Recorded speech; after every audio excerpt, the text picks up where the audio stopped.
Hello, welcome to art making. We are going to make a project today that will be 2 bats for Halloween. And this project will work best for anyone that's between like age 3 and 6. I think they would probably enjoy it the most. Now they will need the help of a grown-up because they will need to have the actual pieces cut apart and probably some help gluing them together, especially if a person is 2 or 3 years old. They definitely will need some assistance with the gluing part. But everybody will probably need some help with the cutting.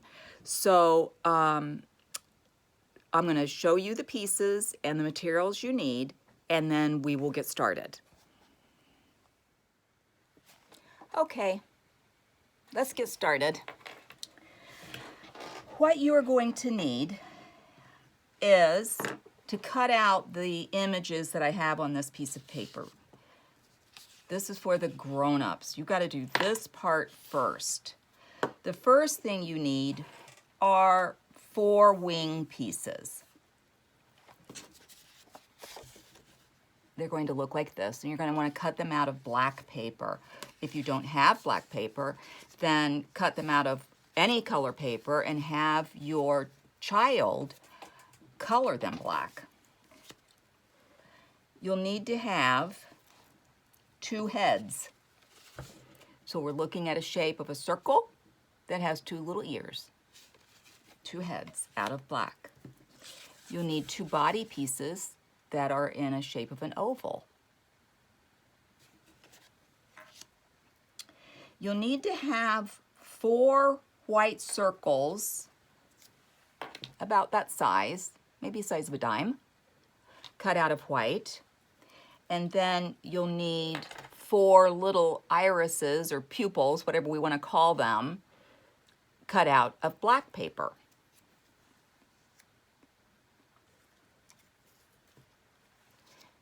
You want to have 2 very happy little bat smiles, and these look pretty cute when they are done in other colors. So if you don't have other colored paper, well, one thing you can always do is use an advertisement or something that's come in the mail, because things that are this small, you just need a small section of color. So you could either use something that you would normally recycle or have your child color the paper any color they want, and then you cut out the little smiles for them to glue on. And then you'll need 4 little fangs so we can have little Dracula bats. Okay? So these are in the shape of a triangle, because we are also going to be talking about our shapes as we go. Okay, let me get my pieces and parts over to the side. Some of these are very small, so they'd be very easy to lose. Move those over. Okay, the last things that you will need is you need something to glue the bats on. So if you have a big sheet of construction paper or poster board, that would be great. If you have a cardboard box, you could cut a section of cardboard box out and have your child color the cardboard box. You just need something that's got a little bit of weight to it that you can glue things down to. Then if you are like a person who's 5 or 6 years old and you want to cut these things out yourself, then you need to get a pair of children's scissors that are not sharp on the end. And we need to always remember with our scissors that we don't play with them, that they lay safely on the table out of the reach of a littler brother or sister, because they could get hurt. If a younger brother or sister or cousin got a hold of them, they could really get hurt on scissors. Just because they're made for children doesn't mean that you can't get hurt with them. And then the other thing you need is a glue stick. So those are the things we need. And once you have those, then we will get started. So if you need to get your supplies together, go ahead and turn the video off and then come back once you have all your supplies together, and we'll make our little bats together. Okay, we're going to make our bats.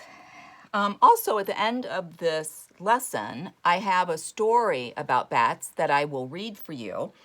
So if you want to stay for the story at the end, you're welcome to. And if you don't want to stay for the story, you're finished, that's fine too.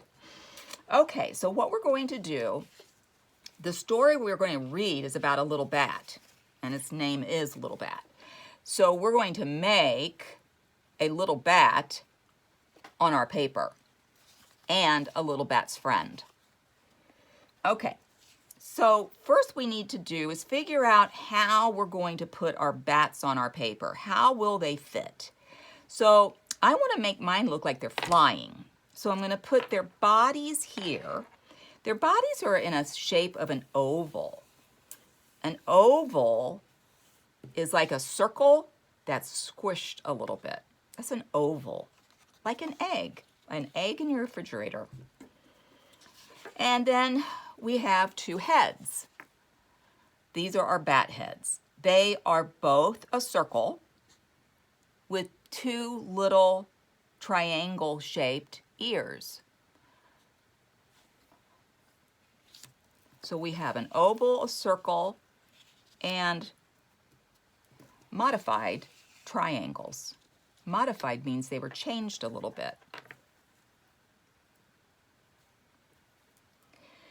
Then we have our wings. We need to put our wings, though they'll need to go underneath the body, but to decide where we want them, I'm just going to lay them on top. Now this wing on this side sticks out a little bit. Is that okay? Yeah, it doesn't all have to be on the paper. Some of it can come off the paper, like he's flying really high. Let's see, may I put this guy up here? Put his wings up here like he's flying high up in the sky. Okay, I like that. So I'm going to leave this bat sitting here like this, and let me figure out this bat now. Let's see, where do I want to put it? Maybe I'll put it here, and one wing here, and the other wing here. Or should I turn him like he's flying to the side? More like this. Like maybe he's looking for mosquitoes to eat?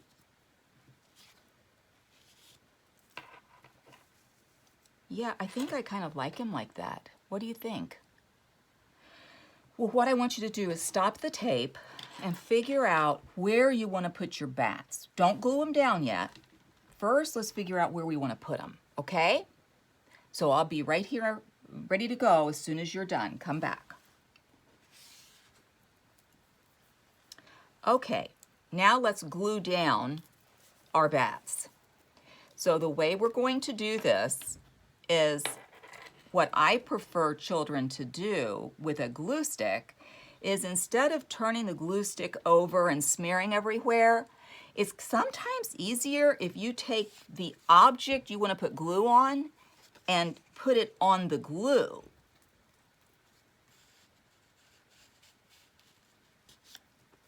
Like that. Now, I'm going to take the wing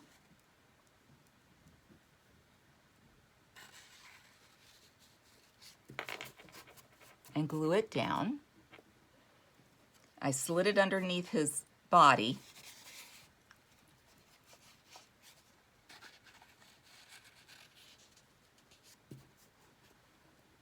Move his wing so he doesn't get glued down.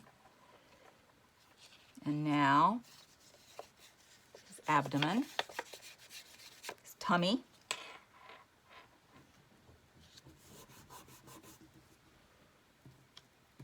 And now this guy, he put his head on.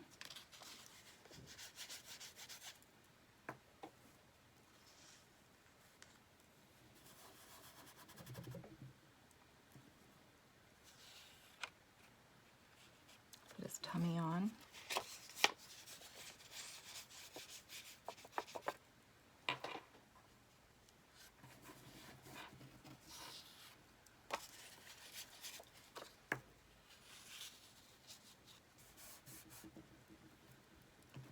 And then this wing. And what I'm doing with this wings is I'm sliding them up underneath the edge of the bodies. So is it okay for that wing to touch his friend? Yes. That doesn't hurt anything. Now what you can do right now, and I already did it, was I went ahead and glued the little black eyeball inside of the white eyeball so that they're already put on for me. So now all you're gonna do is take these to the glue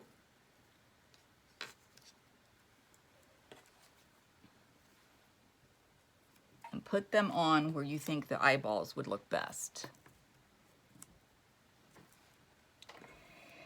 And then we have smiles, because they are very happy little bats.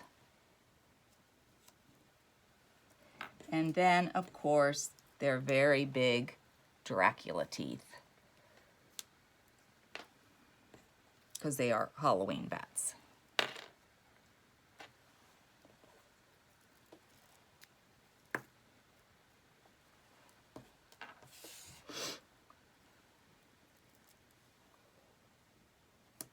Now the other thing you can do if you want to, you could add some feet on your bats. You could also draw like some mosquitoes flying around, because they are very good at eating mosquitoes. So if you wanted to, you could put some little feet on. They have little legs and little toes.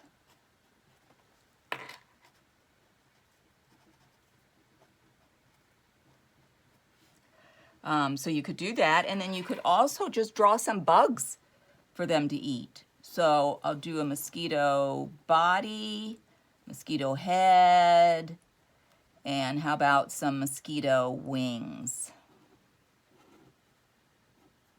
So there's dinner for somebody. So you could put lots of mosquitoes on it. You could draw other bats on it. You could draw spider webs on it and do other animals that are symbolic of Halloween. So there's lots of things that you can do in the background by using either markers or colored pencils or just regular pencil. So if you don't have anything else, a regular pencil will work. But there are lots of background things that you can use to add to your scene of your bats. So I hope you enjoyed making your bats. Make sure you hang them up for Halloween, and they'll be super cute. And if you want to stay for the story, that's what we will do next, okay? I'll see you later.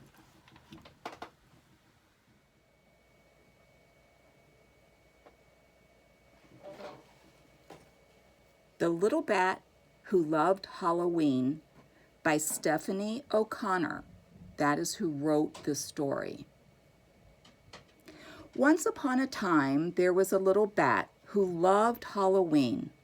He lived with his parents in a deep cave on the side of a steep mountain, and the mountain looked upon a great forest. A forest is where there's many, many trees, like in the picture. And there is the mountain, the steep mountain, and he lived in a cave inside the mountain. Every day the family flew through the forest from dusk until dawn, so that's during the night, hunting for food. The little bat was a happy little bat, but it did worry him that he had not yet seen the forest in the daytime. He wanted to see how the birds and animals awaken in the morning and spend their day there. So there's a little bat with his mother and father, and they're flying around during the evening time when it's getting dark, and then during the nighttime too. Now it happened that one day in the season of Halloween that the little bat, who knew nothing about the fun that Halloween brings, listened round-eyed with wonder to the other bats who knew all things about Halloween. He heard that Halloween was a special time for bats, and that boys and girls dressed up as goblins and witches and thought that the forest was full of spooky things. The little bat made up his mind to have fun too. How amazing it must be, he thought. Halloween in the forest. So there's all the children in their costumes. There the little bats, the big bats, and then there's the little bat on that side right there. "Come on," said his mother in the very next day as they were flying towards their home in the cave. "It's time for bed. We must be quick. The sky is growing bright, and I can already see the sun is coming out to look for us." The little bat slowly fluttered along behind his mother, and Father Bat came up right behind him. They had been flying through the moonlit forest all night long, zipping effortlessly through the tree branches in the dark, and they chased the little insects that come out after the sun has gone down, because that's what they eat. They eat bugs. But now that the night was over and it was time to go home, the little bat flew slowly, holding back from his mother and with a very cross look on his face. He was not happy. He didn't want to go home. "Hurry up, Father Bat." But Little Bat did not want to go any faster. Little Bat was cross because today was a special day. Today was Halloween. And he was thinking about how he would love to spend the daytime in the forest on Halloween. He thought it was pretty mean that his parents would they would make him go to bed the minute the stars began to fade. And on Halloween of all days. Well, there they are going into their cave. There's some little mice out there too. "Please, can I stay up today, Mother?" he asked. "Little Bat," exclaimed Mother in astonishment. "Wherever did you get such of a notion?" "Oh, absolutely not," said Father Bat to him, and as soon as they reached the cave. "But why not? It's Halloween after all," asked Little Bat as they hung themselves up. "Because you wouldn't like it, for one thing. The forest in the daytime is not for us. We are night creatures," the father replied. "And you are far too young," answered the mother. "If you were to go, how would you find your way home? Through the forest? You might get lost." So there they are, hanging upside down so they can sleep. Well, Little Bat was very upset. "I know my way through the forest," he insisted. "Please," he begged. "I've never been to Halloween in the forest in the daytime." "Now, Little Bat, be good and don't mention it any more," said Mother Bat. His mother spoke sternly, and Little Bat burst into tears. He was very fond of getting his own way, and when he didn't get it, sometimes he could be a little naughty. He coaxed and coaxed his mother and father to let him stay up, but it didn't make the slightest bit of difference. So he folded his wings to go to sleep in the cozy darkness of the cave, hanging head downwards close to his parents. But as hard as he tried, he couldn't fall asleep. "Stop fidgeting," whispered Mother Bat to him when Father Bat was asleep. "I'm not tired," Little Bat answered. "Go to sleep," snapped his father, for he did not like to be woken up. "No," said Little Bat, "I'm not." As soon as his parents were asleep, and when it was all still, he crept softly into the morning light. Little Bat flew away from the cave, feeling very brave indeed. He felt like a big boy bat. "I can take care of myself," he thought happily to himself, "even if it is daylight." He made up his mind that he would spend Halloween Day in the forest, and that was that. But as he flew, the sky grew brighter and brighter, and the daylight hurt his eyes when he looked into it. So he blinked and turned away. Little Bat began to get a little bit frightened. The sun rays were warm too, and he didn't like that one bit. Soon as he reached the forest, which he knew so well, his heart began to beat with excitement. "Hi," he shouted in greeting to all the forest animals. But wait, what's all that racket, he wondered. What's up in the tree? A little bird, and it's singing. Well, he never heard the birds before, because the birds are always asleep at night. During the night, the forest is a lovely, quiet place, but now, during the daytime, it was noisy as it could be. Songbirds had awoken, and they were singing to their heart's delight. It was all fascinating to Little Bat, but the noise hurt his ears. Shh, he said, coming towards the birds. You are singing too loudly. What is the sense of singing like that? Well, excuse me, said the songbird. We are singing to the sun as it comes up to warm us. This is what we do. Even so, Little Bat didn't like the sense of shouting. The night birds never made such a mad fuss over the moon, and surely the moon was just as important as the sun. The bird was cross at the interruption. What kind of bird are you anyway? To quiet our joyful singing, asked the bird crossly. I'm a bat, answered Little Bat. Well, you fly, don't you? Said the bird. Yes, but I'm a bat. Look, he said, and he fluttered around until he reached the branch where the bird could see his wings had no feathers like hers. Instead, they were black, and they seemed to grow from his legs and have little hooks on both ends. But not only that, he didn't have a beak.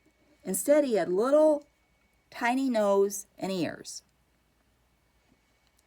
Just then, Little Bat sensed something scampering over the ground. He turned to look to see whatever it might be, but the creature was too quick for him. Suddenly, a sunbeam came shooting through the forest, and the Little Bat was dazzled by the light. He panicked and started to fly, but he bumped into a tree. Oh my, said the bird when she saw Little Bat swiftly tumble down to the ground when he landed directly on the grass. Luckily, an owl saw it and swooped down from the tree to help. Oh no, Little Bat cried. I'm usually very good at flying, but these sunbeams are not like moonbeams, and I don't like that, and I'm feeling too warm. Come on, said the bird and the other animals in the forest gathering around Little Bat. 2 rabbits who were feeding nearby came scampering along to see what all the fuss was about. A fox, a hare, and a toad, too. The owl introduced everyone, and they were all such a friendly lot, and the Little Bat soon forgot his worries. What are you doing in the forest in the daytime, Little Bat? The squirrel asked. He's come to scare us, said the rabbit. Little Bat thought it was a very surprising thing to say. Well, why would you say that? He asked.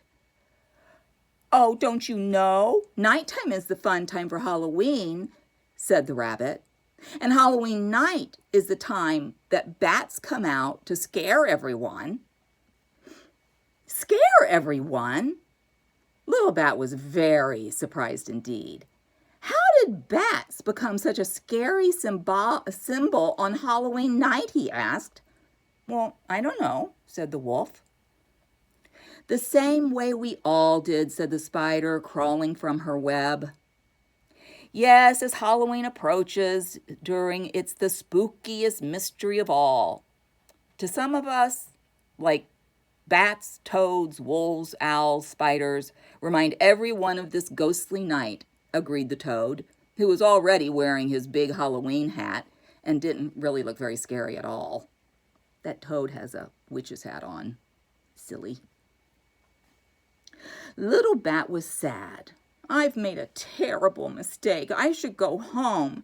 Bats like me don't belong in the forest in the daytime, and especially on Halloween. I am no use today. Oh, what nonsense, his new friend said. We will still get ready for the party. Perhaps you would like us to help you with that? I would love to, the Little Bat said, excited. But What do I have to do?" he asked. And so it was, all day long the forest creatures rushed back and forth, waving and talking hurriedly to each other as they got ready for the Halloween party and the fun that they were to have that night. And everyone was excited. The hedgehog gathered autumn leaves for the front forest trees lying thick on the ground to make costumes of green and scarlet, orange and brown. Birds practiced their songs. "Oh dear," cried the ants, hurrying around. "There must be so much to do." The chipmunks and squirrels hurried along and carried nuts and seeds for the Halloween feast, while the rabbit whisked her long tail and scampered off through the grass. Oh, look, they've got all their little trick-or-treat bags ready down there. Oh, my. They're getting ready, and their little ants carrying their stuff. Boy, they're busy. From morning till night, the chirping and humming of the happy creatures mingled with the rustle of the autumn leaves. Little Bat helped where he could, and would have been hard to find the happier bunch of creatures than in the forest that Halloween day. Finally, the forest was ready, and the animals were waiting for it to get dark so they would have fun. And then, after supper, when the sun had gone to bed, it got dark. "Good gracious," cried the bird. "The glowworms are beginning to light. It's nearly sunset. All who are going to come to the party on Halloween night best be on their way." But what about Little Bat? Who was going to take him home? "Oh, never worry about that," replied Owl. "I'll take you home." The owl flew with the swiftness of Little Bat and followed close behind. The moon rose high, and while one by one the stars came out as they sped across the sky.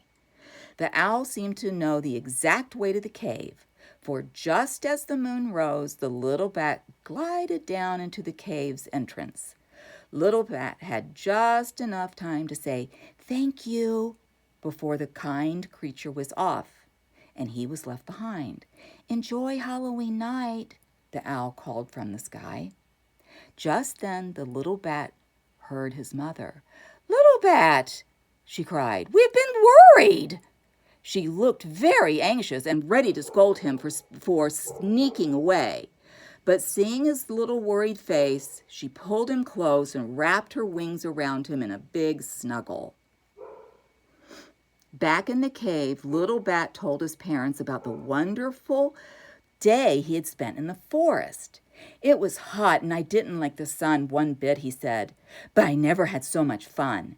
His parents listened to his story. When it was over, Little Bat promised to never, ever sneak away again, and to always tell his parents where he was going. "You must be sleepy now, Little Bat," said his mother. "It's time for you to go to sleep." Oh, he was not very tired, Little Bat, but he said, "No, I don't want to go to bed." Mother and Father Bat looked at each other without speaking and then smiled. "Very well," said his father. "It's Halloween night, after all, and this is our night."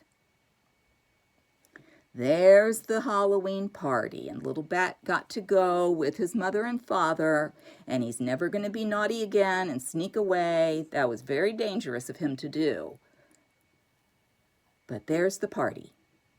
The end.